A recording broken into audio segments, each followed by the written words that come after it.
All right, now we're hitting in the top 10. These are the absolute worst films of the year. I mean, not to say that the other films I hadn't talked about are bad. They certainly were the worst. But this is where shit gets really real. From here till number 1, these are the ones that I really, absolutely, 100% do not recommend people to watch. So let's kick off this list. Number 10, 50 Shades Freed.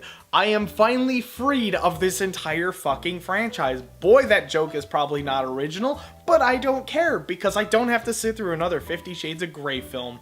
Man, do I hate this franchise. Why does 50 Shades of Grey still exist? I don't get it. It's toxic. It's awful. It's a poor representation of BDSM relationships. My body doesn't even want me to talk about this movie anymore. I wouldn't even give this the benefit of the doubt to be the best, worst movie of the year because, well, it doesn't deserve that honor either. It doesn't deserve anything. I just want this nail to be fucking thrown into the coffin and bury this motherfucker. I don't want them to adapt Grey. I hope to God they don't fucking adapt that. I hope that they are done with 50 Shades. Dakota Johnson doesn't care about this movie. Jamie Dornan doesn't care about this film. They hated each other, so there's no chemistry on screen, and it's awkward and uncomfortable and terrible. This is not as bad as 50 Shades Darker. Guaranteed it's not worse than that. That is still the worst one. But this film still manages to be the most uninteresting film.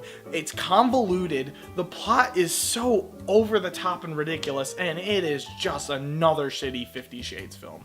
Poorly acted, poorly written, poorly directed. Everything about it is just poor. Thank God it is finally over. Fuck this movie series. Number 9, The Cloverfield Paradox, aka The God Particle. Man, this was a movie that had a great marketing idea, which was on Super Bowl Sunday, release a trailer and say you could watch it right now, right when the Super Bowl's over. That was awesome. It's great marketing. It's a great idea to get people's attention and to go, oh shit, a new movie to watch. And boy, oh boy, did I hop onto that train. I went home, turned on Netflix, watched the movie, and it was awful. This movie was atrocious. Not only is it just a bad sci-fi film, but it is just a bad movie to begin with. And it's a bad Cloverfield movie, so there you go.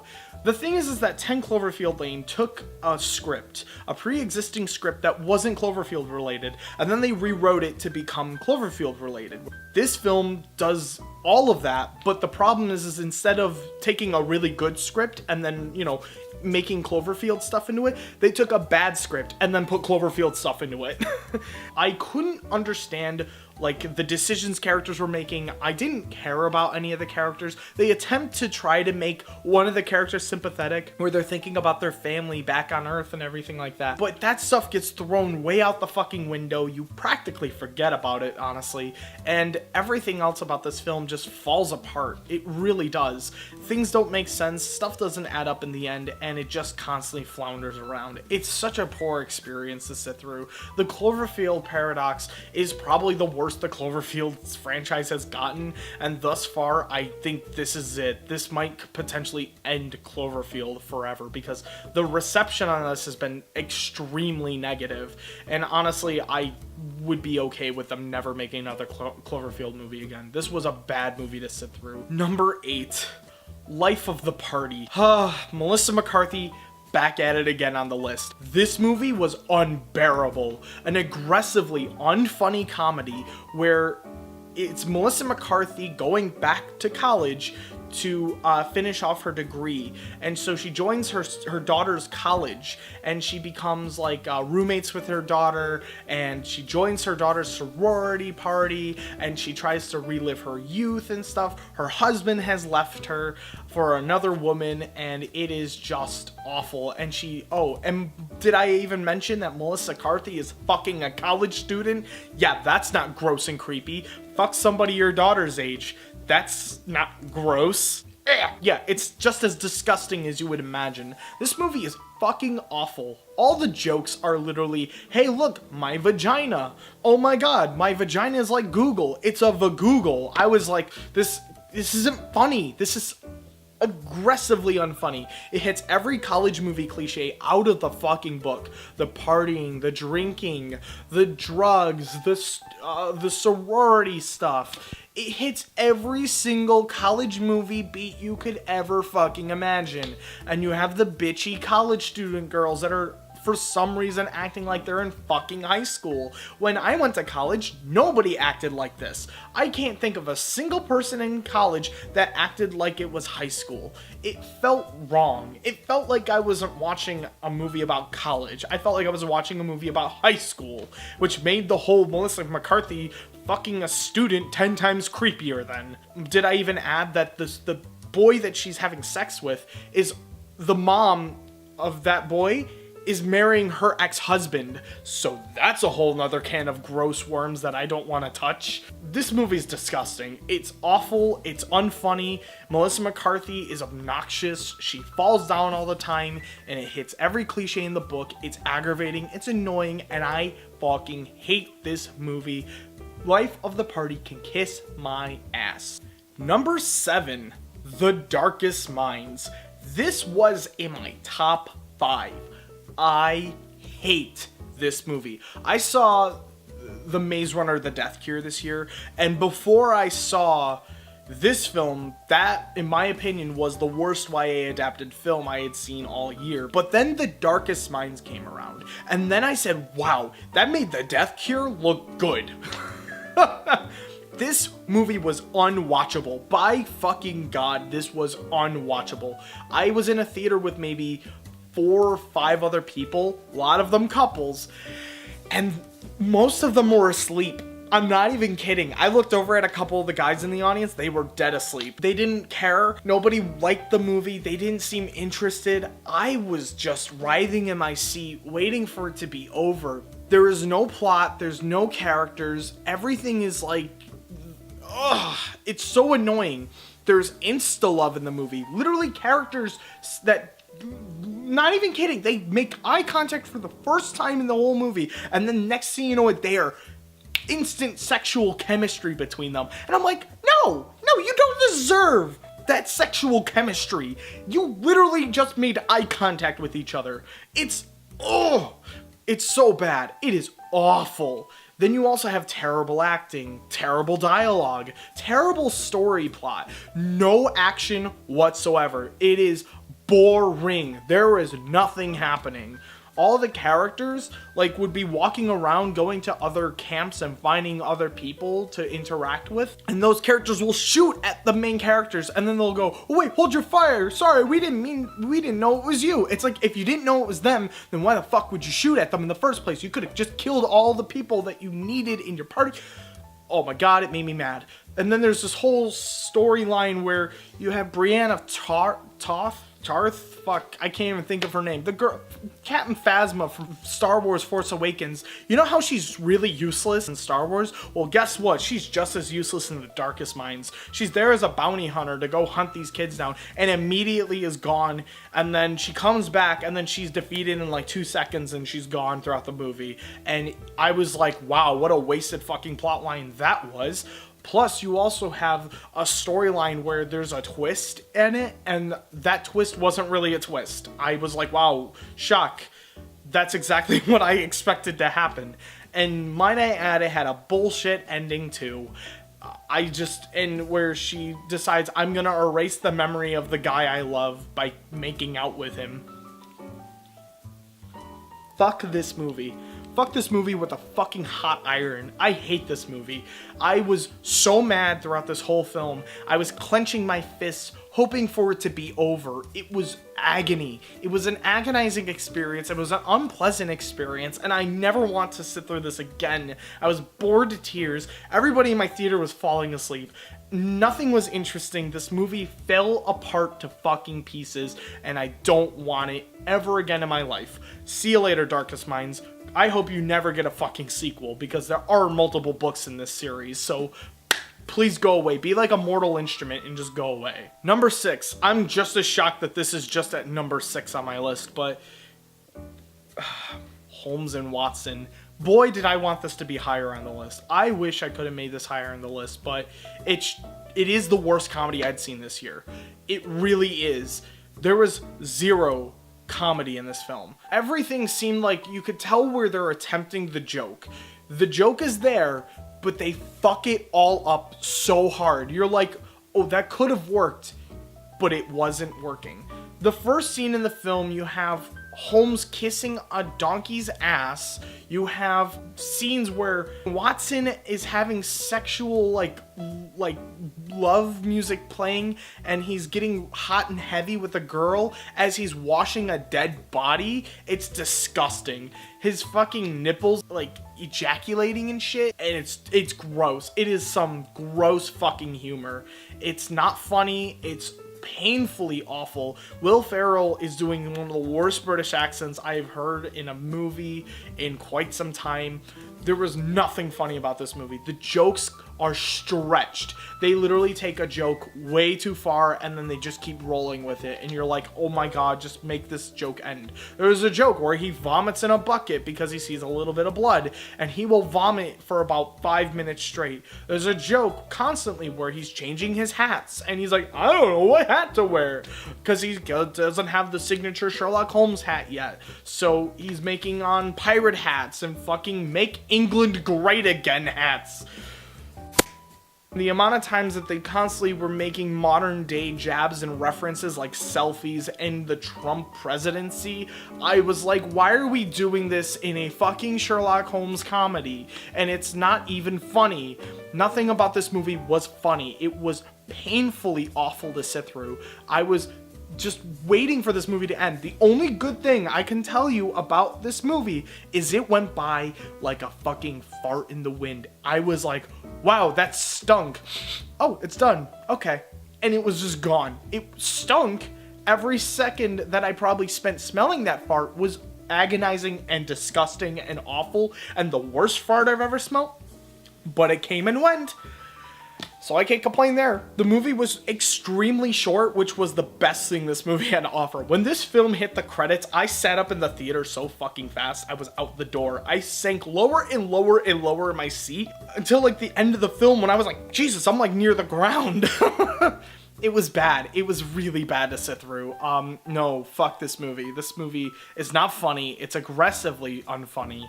And yeah, I don't like this. I hate this Will Ferrell comedy. This is a really bad one too. Number 5, A Wrinkle in Time. Okay, this was the movie that made me so fucking mad I had to keep pausing it every 10 minutes. This movie has some of the worst child acting I have seen in a movie, period. I can't, oh my god, the kid that plays as Charles Wallace in this film is really over the top. He's also really annoying, and when he becomes the villain, it's like if you told a 3-year-old, hey, pretend to be a villain, and it's so awful. It is the worst. Oh, it was bad. And then not even to mention the girl character in this is really bland, boring, and awful, and she's just as bad. But not to mention her boy sidekick that's there.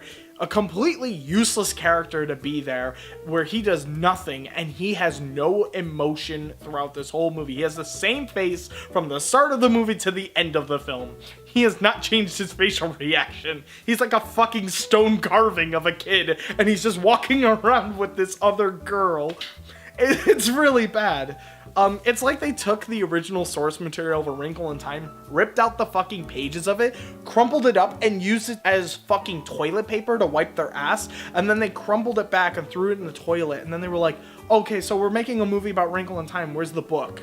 It's like they didn't understand what makes A Wrinkle in Time such an interesting novel and such an interesting story, where it's like, it could have done so much adventurous and interesting things, especially from Disney. This was right up their alley. This could have been really good, but it's not. And you have Oprah Winfrey, who's enormous in this fucking movie. Literally, she is enormous. Not to actually talk about her being fat, but I'm just saying, Oprah Winfrey is like enormous in this movie, and it's terrible, and I'm like, oh my god. And then you have the other characters who one speaks in nothing but quotes from other famous people, and that gets really annoying very quickly.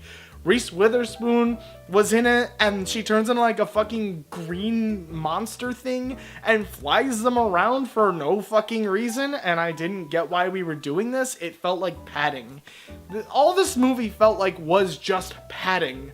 You have constantly pop song, pop song, pop song. Every like 5 minutes there's a shitty pop song coming on. And it's like, holy fuck, stop this. It's terrible. The ham-fisted dialogue is there, where they're just saying the most garbagey, nonsensical shit. This was probably the worst live-action Disney movie I have seen in quite some time.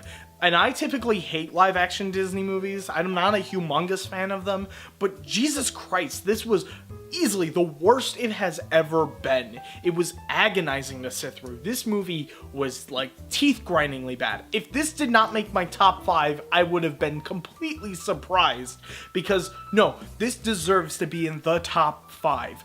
It is this fucking bad. Number 4, this is a movie that I know lots of other people will not put in their top 5s, but my fucking ass is definitely putting it in top 5, and that's Mile 22.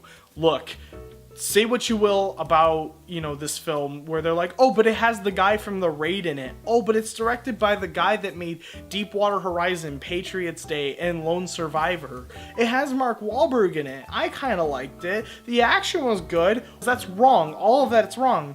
Action's not good in this movie because I can't even fucking see it. Because 95% of the film, the camera's shaking so fucking violently, and the cuts last about 2 seconds, maybe less than 2 seconds, and I can't see what the hell is happening. I have no idea where characters are located. I have no idea what is happening. There was a moment where I actually had to stop staring at the screen to turn and look at the wall for about 2 minutes straight, because the action was getting so chaotic and messy, and the camera shaking and the quick cut editing was nauseating. It was giving me an actual physical headache. My brain couldn't process the scene long enough to see it. And it was like that throughout the whole fucking movie. They could be doing the most mundane thing, like opening a jar of mayonnaise and the camera's shaking and the cuts are so fucking quick. It was awful. They did not utilize these talented actors to their best ability. They really didn't, and it was aggravating to see, because I was like, man, this could probably be a really great action scene if I could see what the fuck they're doing. The dialogue is really amateurish, really childish too. This is such shit. This is the worst fucking shit of all the fucked up shit we've ever seen. This is the shittiest, most fucked up shit. I got it. And I'm like, oh my god, what is this dialogue? Stop this. Stop talking like that. Nobody talks like that. Like, yeah, I could swear like a pirate, and I do curse a lot, but oh my god, give it some space. Put some words in between the curse words, because they just string together these long sections of nothing but violent cursing. Just doesn't like certain words. Like what? Prick, whore, cocksucker, male, whore, sadist, fucking asshole, fucking psychopath, fucking deadbeat, fucking idiot, fucking parsimonious, dictatorial, abusive motherfucking. I got it. And it's really bad. It is so awful. And this movie was just a fucking headache to sit through. I was physically ill at the end of this movie, and that's saying something. That's saying a whole lot about this movie. I hated it. Mile 22 can literally go away forever, and I would be okay with my life. It's a damn shame too, because you have Peter Berg behind this film and Mark Wahlberg, and they've been doing really well so far, but this was the first time I really think they fucked it up really badly. Number 3. Show Dogs. Look, Show Dogs could have been way higher on this list, absolutely, but there were 2 other films I think did things much worse. The only reason why this is a little bit higher at number 3 is because, well, it was so bad, it was kind of bafflingly funny. There were moments where I was laughing at puppet dog hands, and I just couldn't help but lose my mind over seeing it. It was really bad, but because this is a movie where you have talking fucking dogs in your movie. I thought talking dog movies were like a bygone era that should have died a long time ago, but the creators of Beverly Hills Chihuahua said, no, let's release Show Dogs in theaters for like a week and then pull it from theaters. I remember getting this trailer once, only once, I forgot what I was going to see, but I got a trailer for Show Dogs. I thought to myself, that is the absolute worst trailer I have ever fucking seen in my entire life, and that movie's going to hurt so much. And boy, was I correct. It's Will Arnett being an FBI agent trying to track down a stolen exotic panda from an evil guy who's selling it illegally, and essentially they're also going to steal the best in show dogs. So he goes undercover with a dog that's from the NYPD, and it's not from the canine unit. No. The NYPD apparently just has a dog unit where they are just cops, and they're integrated as cops. And they're, oh my god, I don't even know how to explain this. Between awful CG, some of the worst fucking puns in my life, oh my god, there were so many bad dialogue moments and jokes. There's a scene where a fucking dog gets a bikini wax. I don't even know where to go from there. I was like, what am I watching? Will Arnett, what are you doing in this movie? Yeah, this movie fucking broke me. Yeah, no, fuck Show Dogs. When you have a scene where a fucking tiger is ziplining down fucking Las Vegas Strip and going, now this is the life of Pi, you fucking can tell this movie is going on the fucking list. It is so hard to not say, wow, what the fuck? Oh my god. Fuck this movie. Fuck this movie so hard. I hate this movie. Number 2. Slender Man. Oh man, this is a 2-hour horror film that was a complete waste of 2 hours. As much as I could say Show Dogs was fucking horrible, Slender Man is just nothing. It's 2 hours of nothing. I don't know what to even tell you about this movie, other than nothing happens. It's essentially these girls, they're all friends in high school, and they decide to go online to watch a cursed video that's kind of like The Ring. It's like the movie The Ring. They took the same plot, but instead of it bringing a Japanese girl out of a well, it brings up the fucking Slender Man. And Slender Man has not been relevant in so fucking long. I don't know why this movie was made in 2018. Also, this movie got heavy scrutiny in a lot of areas because of the Slender Man stabbings that happened in the news. So obviously because of that, well, this movie didn't do too fucking hot and didn't get a whole lot of releases. But by golly gee, it sure did get a release over here in where I live, and I certainly watched it, and I was like, wow, what a waste of 2 hours of my fucking life. I will never get that back. Thanks a lot, Slender Man. I can't remember anything about this movie other than the special effects look terrible. They were like PlayStation 1 graphics, especially at the end when Slender Man's running at the girl in the woods, and he's like got the spider tentacles, he's chasing after her. It looks like something that came out of fucking PlayStation 1, but worse. It looks awful. It looks so bad, and I was like, ugh, this is terrible. And nothing happens. I can't remember any scene being scary necessarily, and I just don't remember a whole lot really occurring. Like, it really is just nothing. It is a nothing movie, and honestly, it could go away forever. It is a horror film that's not scary. It's a movie that seems super outdated and irrelevant. And it's also made by Sony, so if that says anything, there you go. It's a fucking terrible Sony film. Alright guys, this is it. The number 1 worst film of 2018. And ironically, it was the first film I had ever seen in 2018. This film has held the spot since the start of the year, and it has not budged a fucking inch, because every time I get brought up about this film, it creates this reaction from me. An actual violently, physically awful, disgusted reaction from me. I say some of the most verbally disgusting things whenever I think about this fucking piece of shit.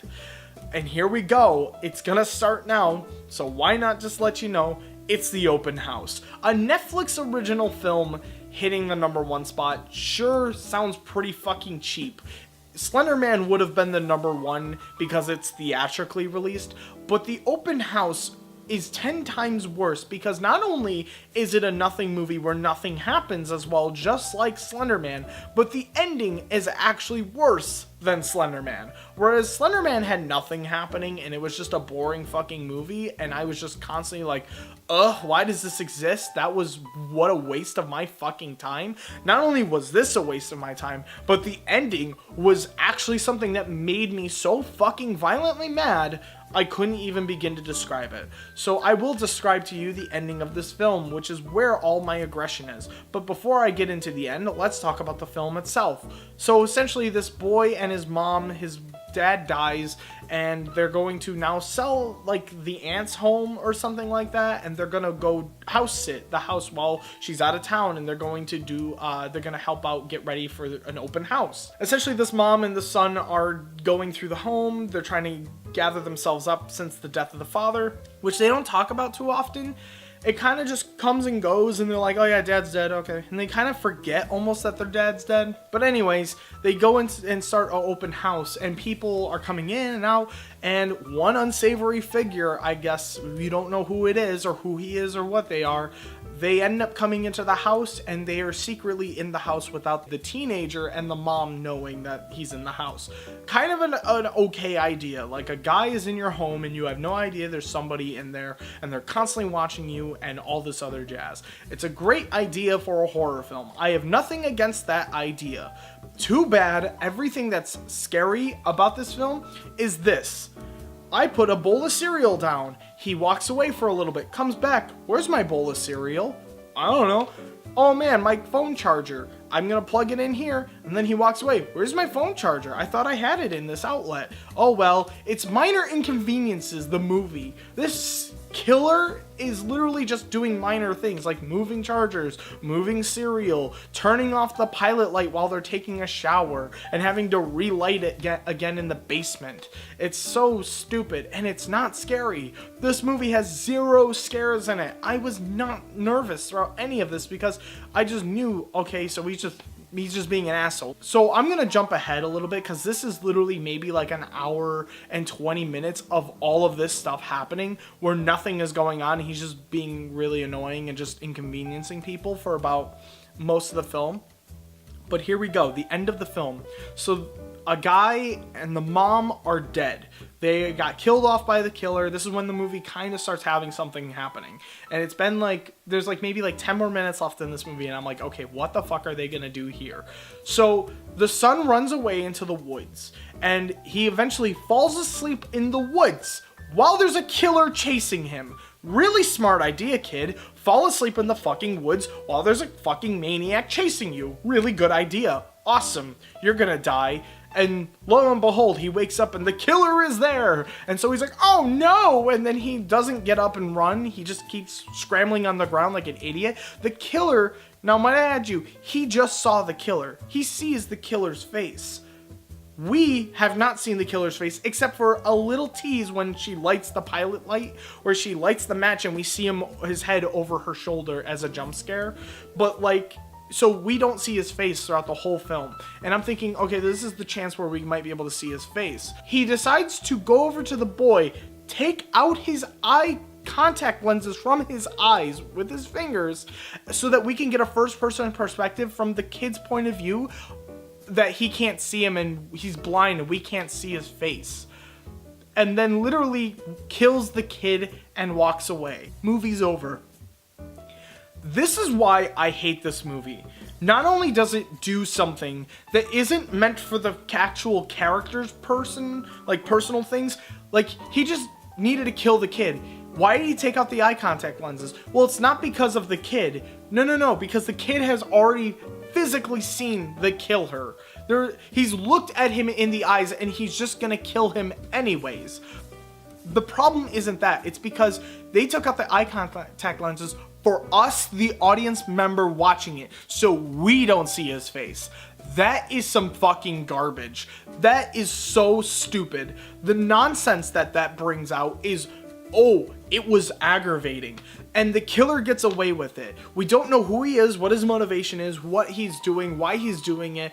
There is just nothing is answered. Nothing happened for the fucking hour and 40 minutes I spent with this film. And it ends where it has the audacity to not show who the killer is, because why do we fucking care anyways? Because we don't know who he is or what he even looks like. But he also does something that isn't for the benefit of the character, but it's to do it to the fucking audience instead.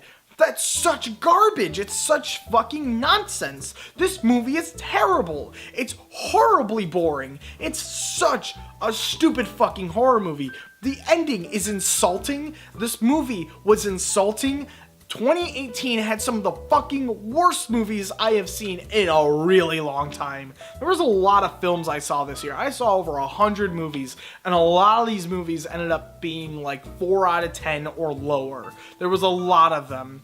It was really not a great year for movies, and this movie was the fucking worst I have ever seen. Do not watch this movie. Do not give this film any fucking time. Don't give it a shot. Don't give it a chance. It is terrible. The Open House is a motherfucking disgrace to filmmaking. It is a disgrace to character development. It is a disgrace to anybody who enjoys good horror films, because it's boring as shit. This movie was the worst I have seen, and I couldn't believe it stood on this list at number 1 for as long as it fucking did, but it is still the movie that gives me the most angry, bitter reaction you can imagine. Wow, that felt really good to get off my chest. So until next time, I'll see you again, my lovelies, when we talk about the best films of 2018. I'll see you next time.